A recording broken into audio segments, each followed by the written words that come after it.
Despierta España, que no te engañen. Dani Alves es inocente y los zurdos están como cabras.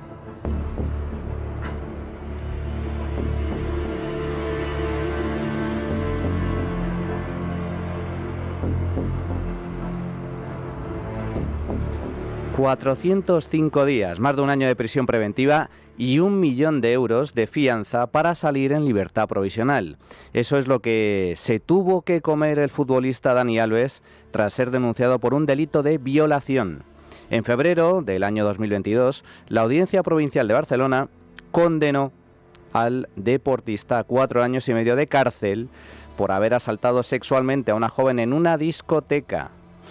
Sin embargo, Alves recurrió la sentencia y ahora, casi un año después, el Tribunal Superior de Justicia de Cataluña le absuelve de toda culpa, tras concluir que, a la vista de las pruebas existentes, el testimonio de la denunciante no era fiable, ya que contenía importantes contradicciones. El tribunal critica la sentencia previa por no ser rigurosa en el análisis de las pruebas. Entre otros defectos, no se verificó adecuadamente la relación existente entre la supuesta agresión y las pruebas físicas presentadas. Pero lo más relevante es que, según los magistrados, el testimonio de la denunciante no es fiable porque, tal y como certifica la grabación en vídeo de la discoteca, lo que relata no se corresponde con la realidad. Y ante la falta de evidencia, cabe aplicar el principio jurídico de indubio pro reo, según el cual, en caso de que existan dudas razonables, el acusado debe ser absuelto. Hasta aquí el normal funcionamiento de la justicia y del Estado de Derecho. Se produce una denuncia, se investiga, se juzga, se sentencia y, en su caso, se recurra hasta que finalmente se alcanza una sentencia firme. Pero el caso Alves, al igual que otros muchos en el pasado, nada tiene que ver con la justicia. Es una cuestión política, una cuestión de ideología, en concreto de ideología feminista. Y cuando la política entra por la puerta, la justicia salta por la ventana. Veamos. La absolución de Alves es una entre muchas y, desde luego, no tendría la menor relevancia si el personaje en cuestión no fuera público, como es el caso del brasileño, que jugó durante años en el Fútbol Club Barcelona. Sin embargo, al tratarse de un famoso acusado de violación, Alves no solo ha recabado la atención de los medios, sino que se ha convertido en un ariete del feminismo patrio para reivindicar su demencial y alocada teoría de género, según la cual la mujer es un ser de luz que nunca miente, de modo que las denuncias falsas no existen. La justicia no es justa porque está dominada por el machismo y el patriarcado.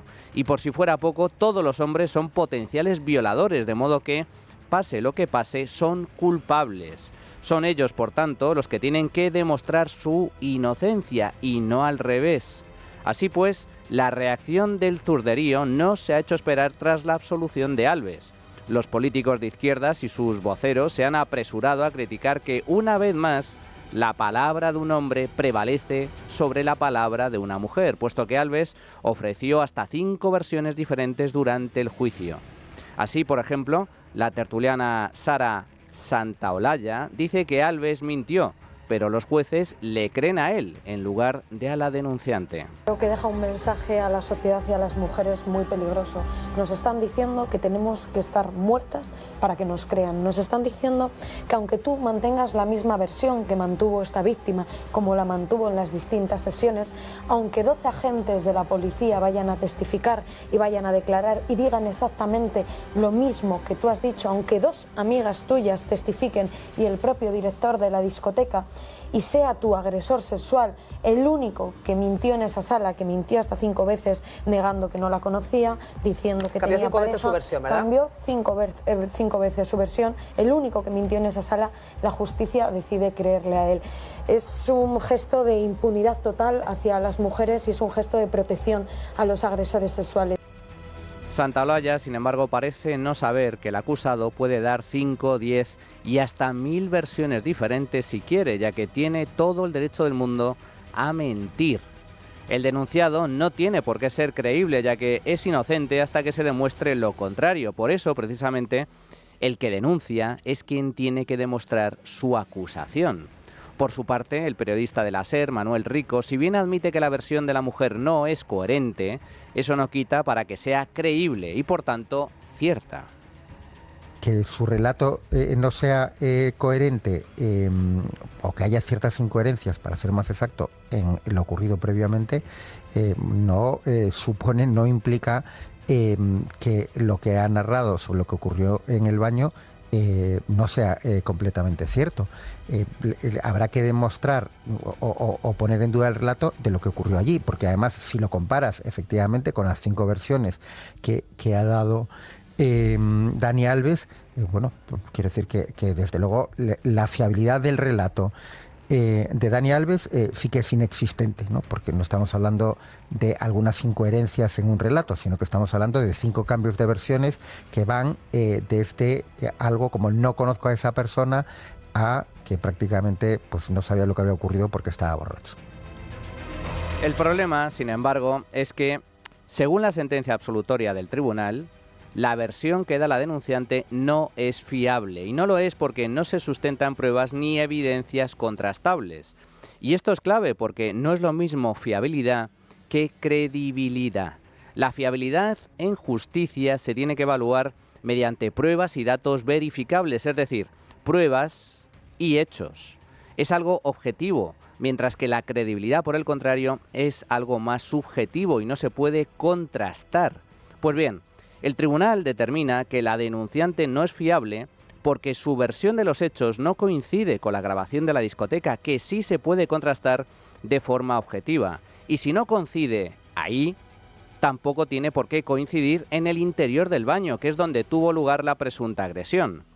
El segundo gran argumento de la izquierda es que, como no me gusta la sentencia, la justicia es machista.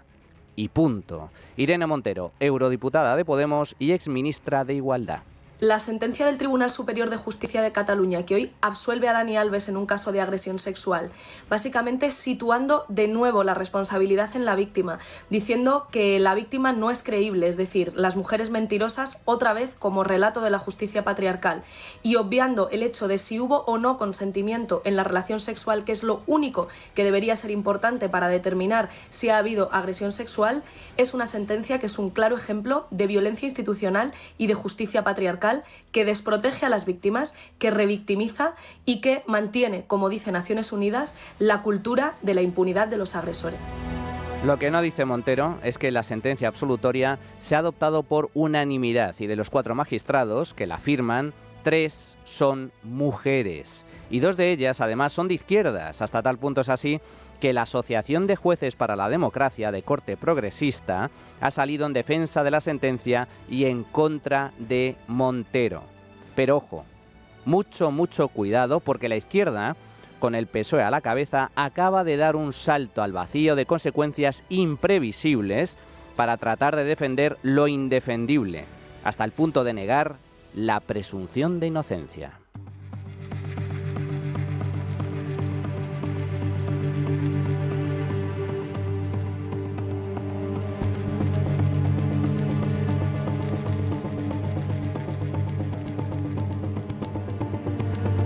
Por desgracia, en España ya estamos acostumbrados a escuchar todo tipo de barbaridades y sinsentidos. Pero lo que ha soltado por la boca la vicepresidenta y ministra de Hacienda, María Jesús Montero, se sale de madre. Atentos. ¡Qué vergüenza que todavía se cuestione el testimonio de una víctima y se diga que la presunción de inocencia está por delante del testimonio de mujeres jóvenes, valientes, que deciden denunciar a los poderosos, a los grandes, a los famosos? ¿Habéis oído lo mismo que yo? Repitamos, por favor. ¡Qué vergüenza que todavía se cuestione el testimonio de una víctima y se diga que la presunción de inocencia está por delante del testimonio de mujeres jóvenes, valientes, que deciden denunciar a los poderosos, a los grandes, a los famosos? Qué vergüenza que todavía se cuestione el testimonio de una víctima y se diga que la presunción de inocencia está por delante del testimonio de una mujer. Esto es lo que ha dicho Montero. Es decir, que lo que diga una mujer tiene que ir a misa. Si una mujer denuncia a un hombre por violación, no hay más que hablar. Su palabra es ley, no hace falta más. Basta con su declaración. Y por tanto, el hombre ha de ser condenado. Y cuidado, que no es la única. La ministra de Igualdad, Ana Redondo, se ha sumado a la aquelarre feminista al afirmar que no se puede estar cuestionando permanentemente la voz de las mujeres. ¿Somos conscientes de lo que significa esto? El gobierno niega la presunción de inocencia y por tanto invierte la carga de la prueba, de modo que todo hombre acusado por una mujer es culpable hasta que se demuestre lo contrario. ¿Por qué? Porque la palabra de la denunciante es prueba suficiente para condenar. Vale, pero si esto es así, ¿para qué celebrar juicio? Mejor nos ahorramos el papeleo y como la mujer nunca miente ni se equivoca, todos los hombres que sean acusados de agresión sexual que vayan directos a la cárcel. Y punto, ¿no? Pues no. Pero es que nos hemos vuelto locos. ¿En qué cabeza cabe semejante barbaridad? Para empezar, ¿se ha leído alguien las sentencias? Porque a la vista está que no. Si alguno de estos mequetrefes y dictatorzuelos de medio pelo se hubieran leído la sentencia de la audiencia provincial, sabiendo además un mínimo de derecho, cosa que no saben, descubrirían que la condena estaba cogida con pinzas, ya que la denunciante mintió a los jueces. Leo textualmente. Contrastando la versión de la denunciante con lo registrado en las cámaras de seguridad, podemos concluir que no coinciden estas versiones. No se aprecia en las cámaras que la denunciante y sus amigas se encuentren incómodas o que la denunciante no se encuentre a gusto, no acepte o no tenga voluntad de seguir la fiesta con las personas que acaba de conocer. Se la ve participar en el baile con el acusado de la misma manera que lo harían cualesquiera otras personas dispuestas a pasárselo bien. E incluso puede apreciarse que existe una cierta complicidad. De ahí que no parezca razonable la versión de la denunciante conforme a que luego acudió a hablar con el acusado a la zona del baño por miedo a que después de la discoteca estos chicos pudieran seguirles y hacerles algo. Ni es coherente con lo visto en los vídeos, ni es lógico. Es decir, que la denunciante mintió en la única parte que se puede contrastar con hechos objetivos, pero aún así, y esto es lo increíble, la Audiencia Provincial de Barcelona le da credibilidad al resto de su declaración dentro del baño, pese a que justo esa parte no se puede comprobar. Y cuidado porque este no es un caso aislado. En los últimos años son muchos los abogados que denuncian una tendencia preocupante en este tipo de juicios, donde la mera palabra de la denunciante se da por buena, pese a no concurrir los 3 requisitos mínimos para que valga como prueba. ¿Crees que es básicamente estos 3 requisitos? Credibilidad objetiva, credibilidad subjetiva y persistencia. En el caso de Alves tampoco se dan estos requisitos. Según el tribunal que ha decretado su absolución, la sentencia previa contenía una serie de vacíos, imprecisiones, inconsistencias y contradicciones sobre los hechos, la valoración jurídica y sus consecuencias. Y si los testigos, cámaras e informes médicos no corroboran la versión de la denunciante en parte del relato, no puede condenarse al acusado basándose única y exclusivamente en la versión de una denunciante que, a la vista de los hechos objetivos, no es fiable. El tribunal no entra en si uno u otro dicen o no la verdad, únicamente concluye que no hay pruebas suficientes para condenar, y en este caso, habiendo como hay dudas razonables, prima la presunción de inocencia. La misma presunción de inocencia que el gobierno y sus hordas feministas ahora pretenden eliminar. Bienvenidos a la barbarie, amigos. Porque si, como dice el Rogerio Patrio, las mujeres que denuncian siempre tienen razón, entonces, ¿por qué narices perder el tiempo celebrando juicios? A la hoguera y san se acabó. Pues no. No y 1000 veces no. Dani Alves es inocente hasta que se demuestre lo contrario. Y los zurdos que niegan la presunción de inocencia son unos bárbaros y están como auténticas cabras.